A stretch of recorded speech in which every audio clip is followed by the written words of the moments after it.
I'm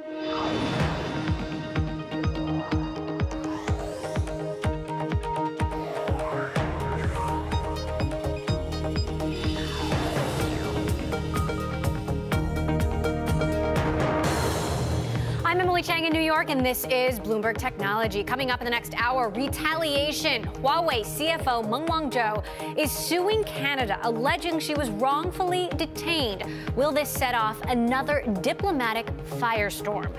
Plus, the countdown is on. Tesla announces a date to unveil its Model Y crossover. Is demand really there? And pushing for change, hundreds of Amazon employees, many of them working moms, are waging a campaign to convince CEO Jeff Bezos to offer a daycare benefit in the latest round of employee activism. But first to our top story, another twist in the Huawei saga. The CFO has filed a lawsuit against Canadian authorities, claiming she was illegally detained. And according to the New York Times, Canada isn't the only government Meng Wanzhou is going after. The company could be gearing up to sue the United States as well. Wanzhou was arrested in December after a request from the U.S. government. Canada has now agreed to the U.S.'s request for an extradition hearing. For more, I want to bring in Bloomberg Tech's Selena Wang in San Francisco, who has been following this story for us. So, Selena, what is the very latest behind this new lawsuit?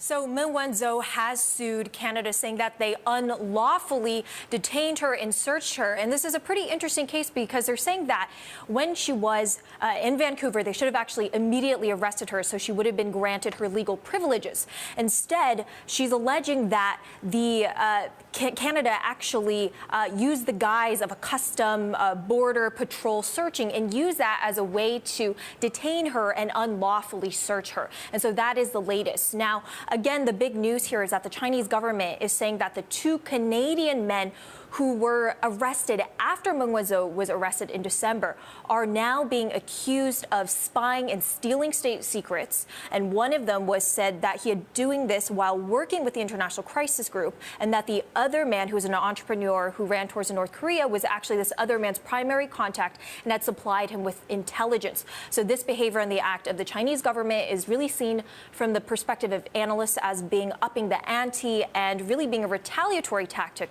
against what's happening to Meng Wanzhou. How has Canada responded?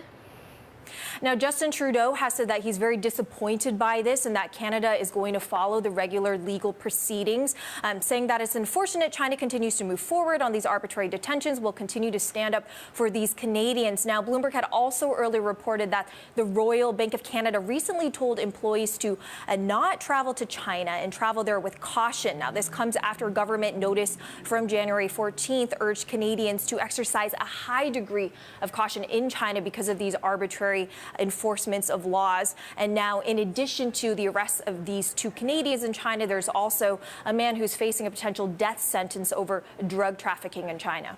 What's the timeline for this? Do we expect the extradition to proceed? Does it get delayed as a result? Now, if history shows anything, the expectation is that she will eventually be extradited from Canada to the United States. However, this process is very long, it's very protracted. There's been incidences of this taking as long as a decade. And the length of time that this takes often depends on how much legal power and resources that the person on the other end has. And Meng Wanzhou obviously has a huge amount of financial resources to combat this and make sure that this is a long process, because China is going to do everything they can to make sure that she isn't extradited. So talk to us about how this fits into the broader trade discussions. Could this set off another diplomatic firestorm? I think it's fair to say that it's already set off quite a diplomatic firestorm. Now, there are reports from Bloomberg News today, according to sources, that the U.S. and China are actually quite close to reaching a trade deal that could take off all of the tariffs, or most of them, on the several $100 billion of Chinese goods. Now, Trump has said before that he would potentially intervene in this Huawei extradition case to get a good trade deal, because that's what he really cares about. But a lot of critics have said that he should really keep this trade negotiation completely separate from this legal proceeding. But on the other hand, some critics and analysts have noted that this Huawei case is really the biggest bargaining chip he has with China. There's a lot at stake here. In addition to the CFO, there's also a potential ban on all Huawei products in the United States. The future of Huawei and the 5G rollout is at stake here. So there's a lot of questions about how this case may be used in the broader trade negotiations. All right, Bloomberg's Selena Wang for us in San Francisco. Selena, thank you so much for that update. Meantime, Tesla CEO Elon Musk tweeted Sunday that the company will reveal its Model Y crossover vehicle on March 14th. But the announcement, made just days after reveal of a cheaper Model 3, has investors worried about demand. Musk said, quote, Model Y, being an SUV, is about 10% bigger than Model 3, so will cost about 10% more and have slightly less range for same battery. This as concerns continue to rise over the car maker's online sales shift and employee layoffs. Joining us to discuss, ARK Invest CEO Kathy Wood. And Kathy, I know you're generally bullish on Tesla. Are you concerned about these things? No, I think the mistake people are making here is Elon is riding down a technology cost curve. So prices should fall. They're going to fall and continue to fall because battery pack system prices are coming down. But even he says making the car at this price is excruciatingly difficult. And we talked about that. We had a podcast with him. And before the podcast, you and your colleagues flew out to Fremont and sat down with Musk in person. Yeah. And he walked in, and the first thing he says is, you know, the traditional automakers, they are just unbelievable in terms of the way they cut costs. And what I said to him is, yeah, that's fine, but they haven't been riding down a technology cost curve for a century, right? You are riding down this battery pack system cost curve. Your prices will fall and continue to fall as theirs rise. So what he said on his last earnings call is the demand is there. People can't afford the high-end prices, so he's bringing prices down. But can Tesla afford to deliver the car at that price? Oh, yes, I think so. I think, well, you see the restructuring he's doing. I think it's very sensible. I think he's making these moves in order to scale more quickly than he otherwise would, because these price points are very attractive to consumers out there. So you don't have any concerns about him closing all these stores, shifting everything online so abruptly, and laying off people? It was abrupt. We got the sense something was up because he is still competing against other auto manufacturers who have their costs screwed down. But at some point, his pricing is going to drop below theirs, well below theirs, just like because battery pack system costs are coming down. He's got his deep learning chip, which is going to help him with autonomous vehicles. So you know the story that we're telling, but we are not concerned. We're not concerned. What was your impression meeting him in person at the factory? You know what? I think people misunderstand him completely. You know, I just reflect upon how the clips about Joe Rogan's interview, there was one clip. No one has taken the time to listen to that. This is the interview where he smoked pot. You're right, it was one puff. That's all people saw. No, you know, actually, shame on the news media for not actually delving into the Joe Rogan content and just listening to... To be fair, though, you don't often see a CEO smoking pot in an interview. Yeah, I mean, that was provocative, fine. Mm-hmm. Fine. But there was a 2.5-hour interview. There was real content there. And his brilliance was shining through it. So what's your outlook on demand for the Model 3, cheaper Model 3, and the Model Y? I think demand is, as prices come down, is going to be pretty explosive. On our podcast and in our models, even before we talked to Elon about this, we believe that EV sales, as prices continue to come down, will scale from 1.3 million globally last year to 26 million in 5 years. And I asked Elon, what did he think about that? And he said, well, you might be off by a year or so, but yes, we are talking about exponential growth. And exponential growth happens because prices come down. This is a technology cost curve. Those who follow traditional auto manufacturers haven't seen one of these for a while. They don't know how to relate to it. And they assume that cutting prices means demand isn't there. That's absolutely untrue. So what's your outlook for the rest of the FANG stocks? I mean, obviously, we've seen hundreds of billions of dollars wiped off the market caps of some of these companies. They've been refounded. Some, have different stories than others. Yeah. Where do you see the positives and the negatives? Well, so you're right. They're all different stories. I don't know why we lump them into this acronym. We can treat each one differently. We don't own Facebook for the most part right now because we think they've got a lot to work through in terms of privacy. I remember anytime the regulators start going after an industry or a company, we kind of pull away for a while. Now, it is true that they're one of the few places for online advertising, as is Google. But now we see Amazon advertising pretty aggressively. I mean, its advertising sales are screaming. And I do think the whole online advertising market is continuing to grow very, very quickly at the expense now of television. So we're not worried about that. But whenever I see regulators going after a company and I see what they're trying to do with blockchain technology, they probably want to get at more information on people, but allow them the privacy. So they're even trying to invest in this themselves. You think there's going to be a crypto revolution? Yes. What does that mean? Especially as, Bitcoin and cryptocurrency in general haven't had a great run. Well, they had a great run. So they went from, Bitcoin went from less than $1,000 to $20,000 in 2017, has come back to $3,000 to $4,000. During that downturn, what happened is Bitcoin's share of the entire crypto asset network value or ecosystem increased. That told us that Bitcoin is the reserve currency for the crypto asset ecosystem. That's a huge role. Last year, $1.3 trillion worth of transactions were on the Bitcoin network. Why? Venezuela and B2B, business to business, in Africa, where it's just prohibitively expensive to trade from one currency into another. So B2B, and the average transaction size is about $14,000. That's pretty amazing. This technology is really only 10 years old. We do think there's a crypto asset revolution, a blockchain revolution underway, yes. All right, Kathy Wood, always good to have you here, hear your outlook. Thank you so much for stopping by. It's good to see you here in person. Likewise, thank you. Kathy Wood of ArkInvest. All right, coming up, progressive politics. In a short time, a very short time, Congresswoman Alexandria Ocasio-Cortez has taken center stage in Washington. We speak to her chief of staff about her agenda. This is Bloomberg.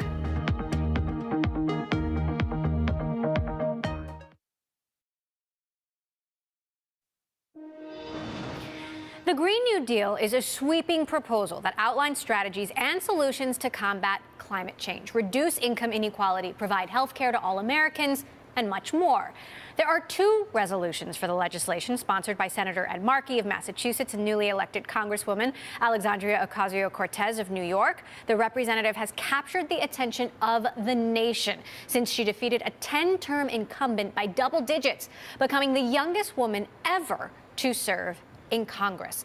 Joining us now to discuss her agenda while in office, the Chief of Staff for Representative Alexandria Ocasio-Cortez, Shoykat Chakrabarti. Thank you so much for stopping by. Boy, it's been a ride for you, hasn't it? It's been something, yeah. You've been with her from the beginning. Yeah, about almost 2 years now. So what do you think it is about her that has just taken the nation by storm? Well, she's actually presenting really new, refreshing ideas. You see her kind of week after week, month after month, putting new options on the table, putting new ideas on the table that completely change the course of the conversation of what's politically possible. So we saw that from the Green New Deal to the marginal tax rate to, even things like healthcare and other progressive policies. She's really pushing the debate, and people are engaged. Turns out people in this country actually want to talk about policy.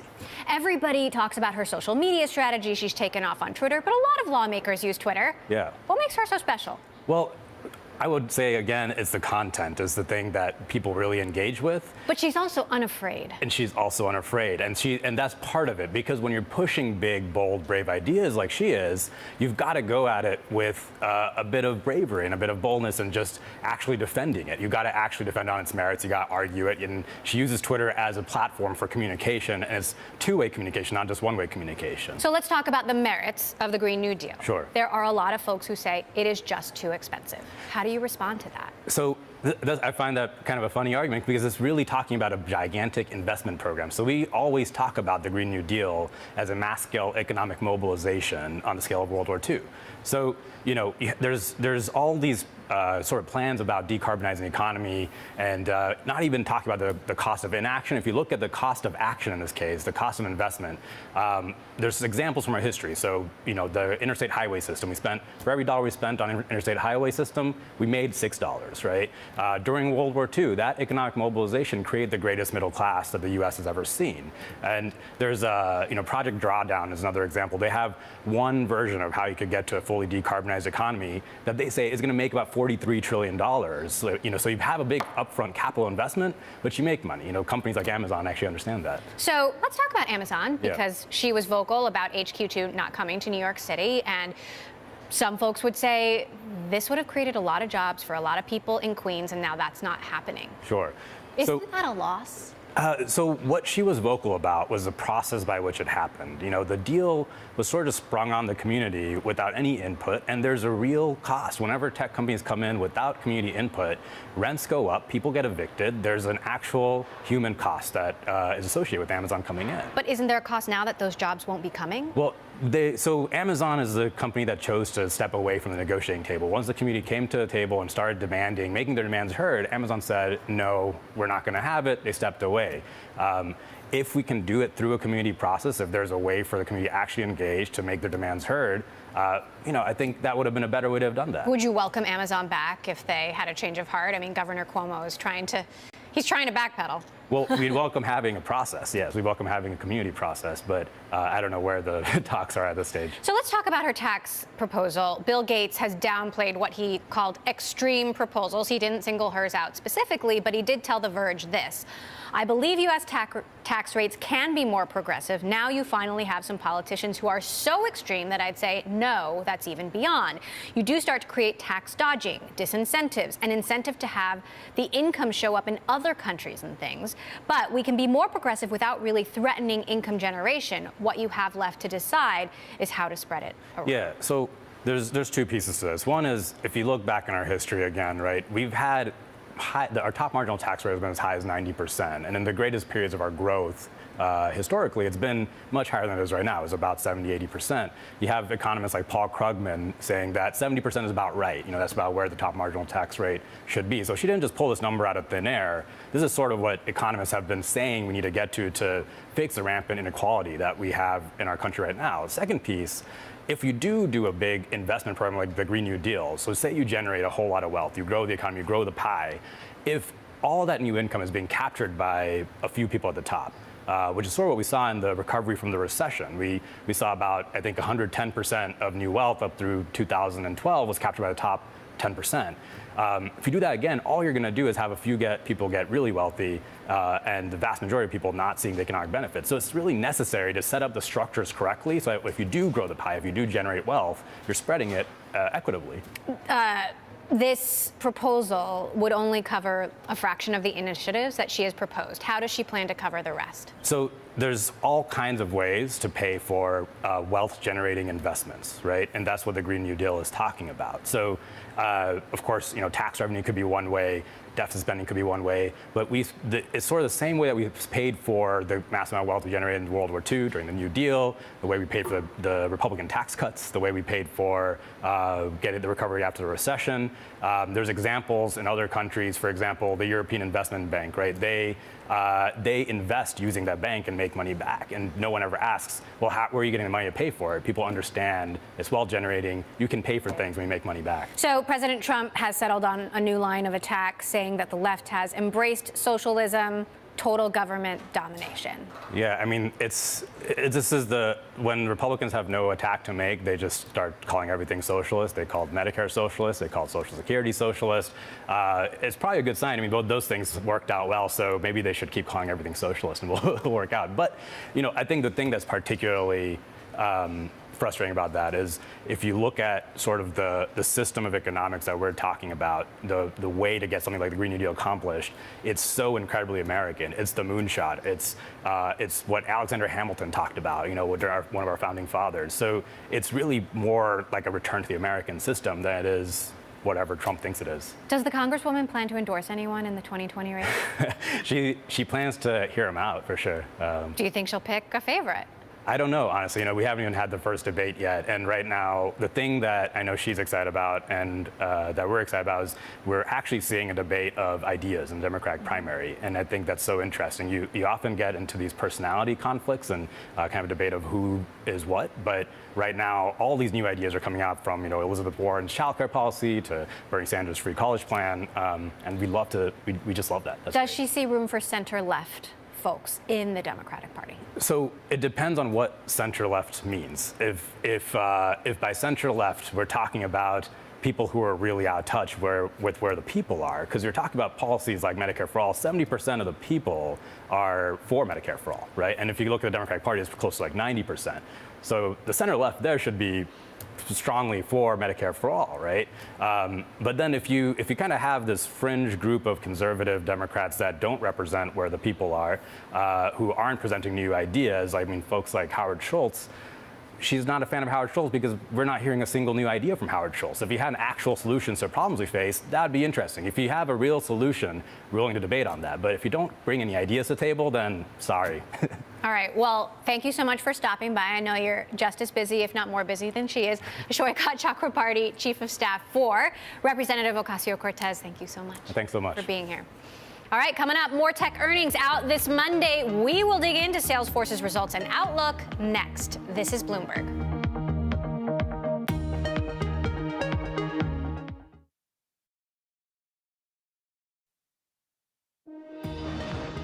Salesforce reporting earnings after the close Monday. The company says sales in the current quarter will be less than the $3.7 billion analysts were hoping for. The forecast highlights the challenge Salesforce faces to maintain its pace of growth over the last few quarters. The company also outlined longer-term sales goals, which requires spending more money on opening new offices and hiring. Operating expenses increased 32% to $2.52 billion in the quarter. And there is a corporate shakeup happening at Warner Media 8 months after AT&T spent $85 billion buying the company once known as Time Warner. Former NBC Entertainment chief Bob Greenblatt will run HBO, TNT, TBS, and True TV, while CNN President Jeff Zucker will now become chair of Warner Media News and Sports. And it is a key milestone for SpaceX and NASA. SpaceX's Crew Dragon unmanned craft successfully docked with the International Space Station over the weekend. The test flight paves the way for a manned mission planned for the summer. Keep in mind, SpaceX is competing with Boeing for business with NASA. And coming up, the U.S. government says Huawei is a national security threat. The CEO of Cisco, however, doesn't seem to agree. Who's got it right? We will discuss next. This is Bloomberg.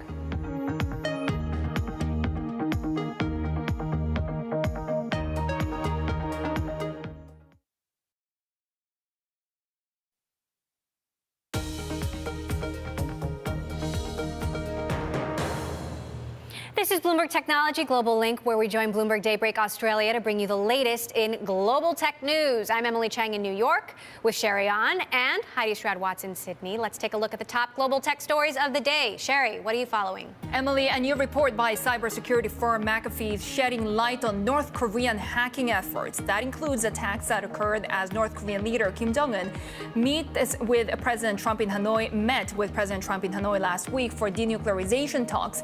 That's according to the New York Times. The report also detailed that North Korean hacking is currently targeting other countries, quote, critical industries including the telecommunications, energy, government, and defense sectors.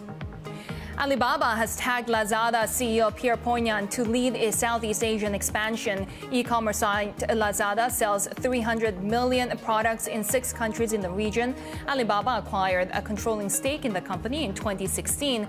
Southeast Asia remains a target for many e-commerce giants as there's no singular dominant player in the area. And Facebook may not operate in China, but that isn't stopping it from taking legal action against regional imposters. The social network is suing 4 companies and 3 individuals there for promoting the sale of fake accounts. The suit filed in a San Francisco court alleges that the fake accounts were marketed for sale on 6 websites over the last 2 years. And those are the top global tech stories we're watching. Emily. Sherry, thank you. Well, the U.S. government is trying to ensure that the next generation of wireless technology, 5G, isn't dominated by China, specifically one company, and that is Huawei. One person who doesn't seem to share those fears is Cisco CEO Chuck Robbins, who told CNN on Sunday that, quote, the current infrastructure around the world is built on a combination of communication suppliers from Europe, from China, from the U.S., everywhere. And I think that despite everything that we hear, I think that's going to be the case in the future as well. Joining us to discuss the national security implications of 5G tech and Huawei is Jamil Jaffer, the Vice President for Strategy and Partnerships at IronNet Security, a tech startup founded by the former head of the NSA. He also was the chief counsel of the Senate Foreign Affairs Committee and joins us now from San Francisco. Jamil, we have switched spots today. So, given your extensive national security experience, do you think Huawei is a threat or not? Absolutely, Emily. Look, Huawei's got a ton of issues. Ever since 2011, when the House Intelligence Committee issued a report looking at Huawei and talking about its extensive ties to the Chinese government, its role in economic espionage, it's likely benefiting from economic espionage by the Chinese government, as well as all the economic benefits it gets from the Chinese government, and its potential involvement in surveillance activities. Huawei definitely presents a potential threat to the United States and our allies across the globe. Jamil, I suppose a question for telecom providers, and we saw this sentiment or heard this sentiment in Barcelona. What are the other options if not Huawei?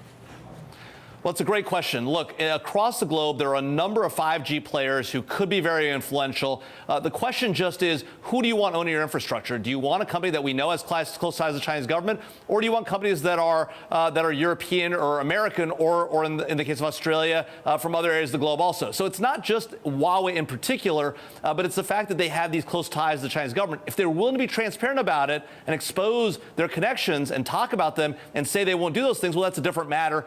Their CEO, Ren Zhengfei, has refused to do so thus far. So, Jamil, I just want to dig in a little bit here. You think Huawei is a threat, but what actual proof is there that Huawei is a threat? Sure. Well, we've seen a number of things that Huawei has done over the years to benefit itself from China's government espionage. We've seen the fact it's interesting that the Cisco CEO isn't concerned.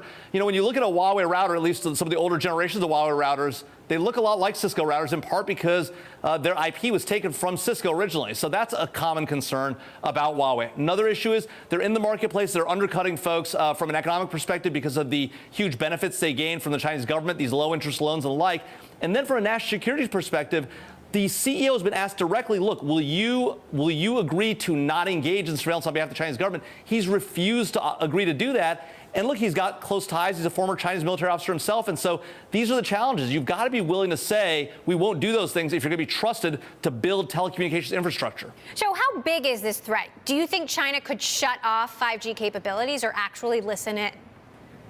Well, it's unlikely that China would shut off those capabilities. You know, we never know what might happen in a conflict scenario, but we're not talking about that. China, of course, benefits hugely from a robust telecommunications infrastructure, and so this idea they might shut it down completely is an unlikely scenario. The more likely scenario, as you lay out, Emily, is the potential for espionage, both economic espionage, which we know China engages in, and the classic type of nation-state espionage where they're stealing secrets to benefit their foreign affairs and their national security policies.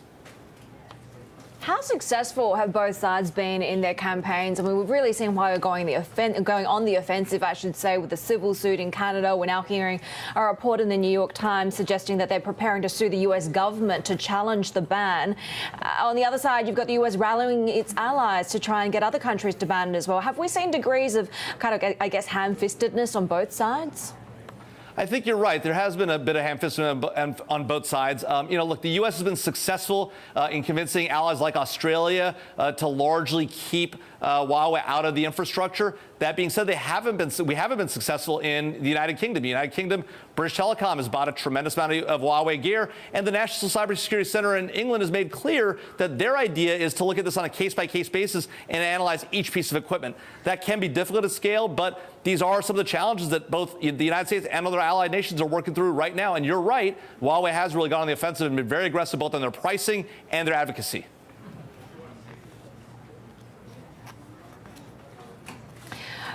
Is there a sufficient investment, given that we talk about Huawei really being the dominant player in this space, and you said you really need to question who owns this infrastructure? Is it a little bit late for countries, governments, and private companies to be playing catch-up in terms of the enormous amount of incentive and investment the Chinese have put behind this?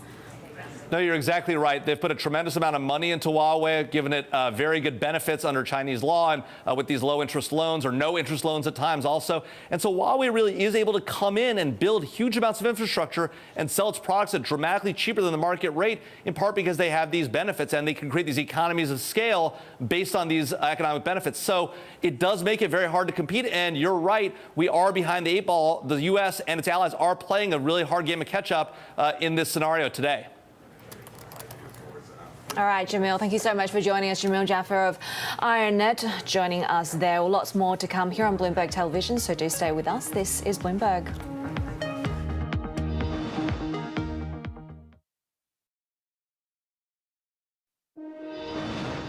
Time now for the first installment of our Work Shifted series, where we take a look at the intersection of tech and the workplace. Amazon is the latest company facing the rise of worker activism. A group of hundreds of working moms, known as Mamazonians, want the tech giant to start offering backup daycare, a benefit already offered by several of the largest tech companies. The group is set to meet with senior managers in coming weeks, arguing the benefit will help Amazon retain its talented women. We are joined now by a veteran of tech workplace culture, former Netflix Chief Talent Officer Patty McCord, who helped shape the company's revolutionary work environment, also the author of a book called Powerful about the workplace. Patty, always good to have you here on the show. So how should Jeff Bezos respond to these Mamazonians? And by the way, do we like that word? Nah, I'm not such a fan of Mamazonians, although I get it. I think women are suffer more than men in the workplace for taking care of their families. But I wish it was like, I don't know, parental zonians or something, because, you know, in my fantasy future, families and work can blend together so that we can all have healthy lives. And that includes other moms and other dads and all the different ways we put together family these days. So should Jeff Bezos be offering backup daycare? Isn't it kind of a given at many of the big companies? Emily, I have to tell you a story. I don't know if I've told you this before, but when you and I met, these many months ago, before you had released Brotopia, you asked me about on-site daycare, you asked me about supplemental daycare, and I said to you, with my reptilian HR brain intact, oh, Emily, that's really hard to do. You don't understand. There's facilities issues, and there's finance issues, and there's liability issues, and having kids at work is really problematic, and subsidizing daycare is really hard. And you looked at me and you said, oh, I wish I had talked to you before the book. And then I read your book on my way to a gig that I was doing in Austin. So I go into this conference in Austin, and on stage is the head of HR at Patagonia. And he says, I just met today a young man that we hired as an intern that I met originally when he was 6 weeks old in our on-site daycare. Patagonia has done daycare for 30 years. Right? And so all I could think about was all of the companies here in San Francisco that I go into who have a bartender on payroll. I mean, you would think if we can address the needs and happiness of everybody having a bartender at work, we can certainly think about what's the right thing to do about having healthy families. Thank you for that anecdote, Patty. And you're right, Patagonia has broken ground in this area for 30 years, and very few companies, to be honest, have slowly followed. Why is it so hard? I think it's because it's not perceived to be directly affecting the customer. And in most cases, what we want to do at work is we want to create products and services for the people that buy them from us. I mean, that's mostly what we focus on. Except, but I think, hang on. it's something that directly affects the employee more than anything else. Yeah, I totally get it. And I don't think I got it until now, right? I look back at my life and I realized that a really big key to my enormous success was my stay-at-home husband. And I know that that's a factor because I've been doing this for 30 years, that's a really important factor to being able to be successful at work. And so we have to change our minds about what that is and how we can, using all the technology that we have, how come we can figure out how to video conference all across the world and have global organizations. And we should think about integrating families in that same way, too. There's no reason we can't innovate here. Now, I want to talk to you about another story that broke today. Google saying it conducted a study to get to the bottom of pay inequity and found that it was underpaying men. This, as the Department of Labor is in the middle of a huge investigation into pay inequity at Google and accuses the company of underpaying women. You also have a class action lawsuit among women against Google who say they are underpaid. How do you square this? I just read the same story like 5 minutes ago, and I didn't read it deeply. Here's the thing about broad brush reporting on things like this. What's Google have? Over 100,000 employees, so I don't really know who they're talking to here. But, I don't have any problem with equal pay being equal pay. I just don't really understand which salaries we're addressing in this particular case. Google, in a statement, I should say, says our pay inequity analysis ensures that compensation is fair for employees in the same job at the same level, location, and performance. But we do know that's only part of the story because leveling, performance ratings, and promotion impact pay. This year, we're undertaking a comprehensive review of these processes to make sure outcomes are fair. Now, Patty, you've been on a tour since you wrote your book. You've been thinking a lot about workplace culture. What are some things that you think Silicon Valley has been doing wrong that Silicon Valley thinks is right, but need to change? Oh, I mean, you articulated it so well in Brotopia, Emily. It's like, I know who gets promoted because I've been in the room when we've made the decisions. It's somebody that you know. It's somebody that you already have a relationship with. It's somebody who is, I often say that people say to themselves, we need somebody smart and quick on their feet and really articulate and bright, someone just like me. And then we hire and promote the same people over and over again because like hires like hires like hires like. And conversely, when I hear the Silicon Valley thing of, well, we'd have more women in management, more women on boards, it's a pipeline issue. I always say, well, if you open your eyes, your pipeline is sitting in front of you. Absolutely. So, we are very, very diverse organizations out here. And what we don't do is we don't provide the same opportunity and exposure to everybody. And that's the thing that we haven't gotten right and we need to start paying a lot more attention to. Just so that we have enough great people to do the great things that we have to do here. We only have about a minute left, Patty. If you could rewrite that Netflix culture code, what would you keep and what would you get rid of?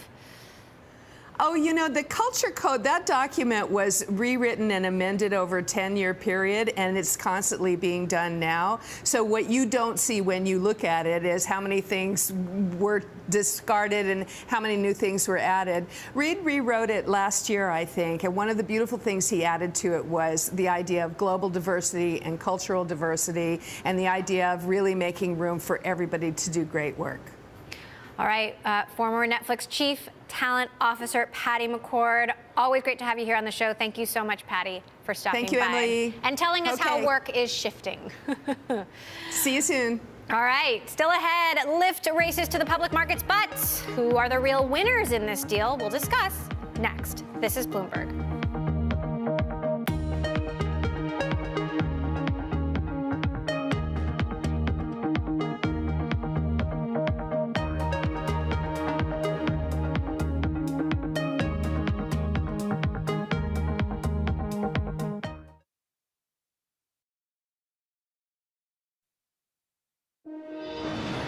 Electronic Arts said 50 million players have signed up for its Apex Legends video game in the title's first month. To compare, Fortnite, also free in its popular Battle Royale format, took 4 months to reach 40 million players. But now has a registered base of more than 200 million. Well, a Japanese retail billionaire, rather than a Silicon Valley giant, is poised to be the biggest beneficiary of Lyft's impending IPO. Hiroshi Mikitani's Rakuten owns 13.1% of the ride-hailing company's Class A shares, according to regulatory filings. That would be worth about $2 billion if Lyft goes public, with a valuation in the middle of its anticipated $20 to $25 billion range. Here to discuss the ride-sharing company's IPO and his broader outlook on tech, Eric Hippo, Managing Director of Laro Hippo. Good to have you back here on the show. Welcome to New York. So who wins when Lyft goes public? Well, this gentleman probably will win something. I think the existing shareholders, it gives them a path to liquidity. That's great for them, particularly the ones who came in earlier. Perhaps the drivers, they're being offered the ability to buy some stock, and I think that the business model will have to change kind of in favor of the drivers, give them more money.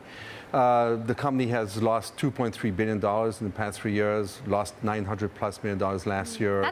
It's a lot. I mean, they're losing almost half of what they bring in. Yeah, that's right. And it's, the top line is like 2.2 billion, so maybe it'll be $3-4 billion this year. So no question, it's a good company, but it's hard to understand from the S1 what the profitability model looks like and what the unit economics look like in order for this company to be profitable. Investors are used to giving tech companies a pass when they're losing money, but is this an extreme amount of money to be losing proportionate to what they're bringing in? To me, it is. And of course, we're also talking about perhaps an Uber IPO, which I think loses even more money. So you think Uber's model looks worse? Well, it's the same model, except it's bigger. Well, they have different businesses, though. They've got Uber Eats. Yeah. They're more penetrated in self-driving, flying cars. Yeah, all of these are investments, I guess. Lyft is also into, they own the city bike system here in New York, and they're getting into scooters. So all of that requires, a lot of capital, a lot of investments, and it's not clear why the core business can't make money. So where are you investing right now? We primarily invest in New York-based companies, so we reflect what New York is good at. We have a large portfolio in direct-to-consumer commerce companies. We also do we're starting to do a lot of digital health. New York is a big center for healthcare. There's a lot of great ideas in order to simplify healthcare, give better care to people more directly, bypassing all these different kind of levels and intermediaries. We invest in AI, we invest in automation in general. We kind of reflect really what New York is good at. Laro Hippo also took over Binary Capital's portfolio. This is where Justin Kalbeck was ousted over sexual harassment allegations. He was sort of the first investor to be exposed in Silicon Valley's Me Too movement. Why did you decide to take over their portfolio? Well, some of the LPs, some of the larger LPs of the binary funds asked us if we would take over the portfolio. We have experience in doing that because we also manage and are the successor GP of 2 of the SoftBank early stage funds. So we learned in doing that it's complementary to our business. We can attach it to our back end and all of our compliance and audits and all of this. And we can supply a lot of support to these portfolio companies. Did you feel like there were any ethical issues, or more that you were rescuing these companies that didn't have anything to do with this, unfortunately? Yeah, for the ethical issues, we're part of the old LP-GP relationship. None of that transferred over to the new relationship. We looked at the portfolio. We felt that it was very complementary. We have at least one company, Dia, in common with Binary, a very successful company, growing very, very fast. So for us, it was a question: can we add value? Can we really get these entrepreneurs back on track? And Dia makes, how would you describe it? I'm sorry? Dia. Oh, Dia is the leader in the plus-size women category. And they're killing it, right? They're killing it. It's a huge category. They're very successful. Now, what are your thoughts on HQ2? Is that a huge loss for New York? I don't think long-term it's a huge loss for New York. It's a lost opportunity. New York City, like all big urban areas, have to become tech cities. And we are, tech is going to replace our traditional centers of wealth, such as Wall Street or real estate. And we, by losing out on the capability of bringing 25,000 people, plus all of the adjacent jobs that it brings, all in one go over years, obviously, but from one company, it's a big loss. New York has a thriving tech ecosystem, but still hasn't had a $10 billion tech company. Maybe that's not the right metric, but when does that happen? I don't know if it's going to happen. I'm not in that kind of prediction, but we do have at least 10 $1 billion companies, and actually quite many more. I'm going to have to count them to make sure you're right. And many more. So there's a bulge of really successful, well-funded companies that's coming up in New York. And maybe out of those will come. What about WeWork? Do you think? I mean, it's a very controversial company, but. No, I think WeWork is a great business. Yes, WeWork might be the very first. I don't know if they'll go public this year, maybe next year, but they certainly have the potential of being one of those.